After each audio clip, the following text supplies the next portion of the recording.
नाम जिला परिषद प्राइमरी उर्दू स्कूल काटेगांव है। आज मैं कहानी सुनाने जा रही हूँ। मेरे कहानी का नाम है समय की कीमत। किसी गांव में एक बूढ़ा शख्स था। वो अपने बेटे से बहुत परेशान था। क्यों तो उसका बेटा कुछ भी काम नहीं करता था, बस खाता पीता और सोता था। एक दिन उस बूढ़े शख्स को अपने बेटे को सबक सिखाने की सोची। उसने कहा बेटा इधर आओ। फिर उसने कहा क्या हुआ? उसने कहा एक अलमारी में घड़ी रखी है, उस घड़ी को ले आओ। फिर उसका बेटा क्या करा, उस घड़ी को लेकर आया और फिर उसने कहा बेटा अपने साथ इस घड़ी को बाजार में लेकर चले जाओ और इस घड़ी की कीमत पूछ कर आओ। फिर उन्हें क्या करता, अपने साथ घड़ी को बाजार में लेके चले जाता और घड़ी की कीमत पूछने लगता। तो कौन ने बताया इस घड़ी की कीमत 500 है, किसी ने 1000, तो किसी ने 800। कई लोगों ने अलग बताई और कई लोगों ने एक जैसी। तो फिर वो घर जाकर अपने बूढ़े पिताजी से यह कहता।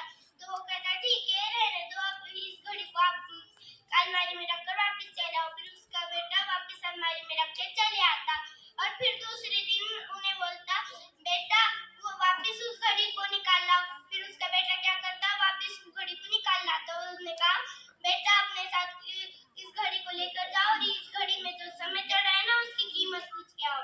फिर वो क्या करता, घड़ी को लेकर जाता और उसकी समय की कीमत पूछने लगता। तो लोग बोलते इसकी दिमागी हालत खराब है, कल ये घड़ी की कीमत पूछने आया था और आज ये समय की। और फिर ये कोई लोग उस पे हंसते और कोई लोग उसे झिड़का के भगा देते।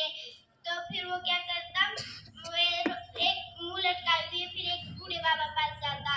फिर वो बूढ़े बाबा को पूछता बाबा ये समय मेरे ये सवाल सुनते और वो बाबा तो इतना बिजी थे कि मगर उसका सवाल सुनते इतना सब टाइम निकाला और उसे समझाने लगा बेटा तुम जो समय की कीमत पूछ रहे हो ना, इसकी कीमत कोई नहीं लगा सकता।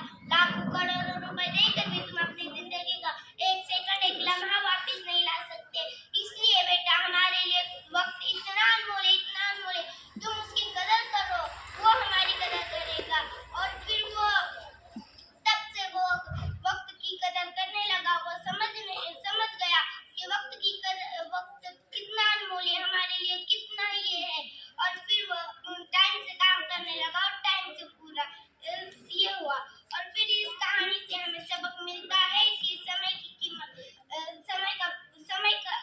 की कदर करो, वो हमारी कदर करे। जाते जाते एक शेर कहती सदा ऐश दौरा दिखाता नहीं, सदा ऐश दौरा दिखाता नहीं, गया वक्त फिर हाथ आता नहीं, गया वक्त फिर हाथ आता नहीं। कैसा करना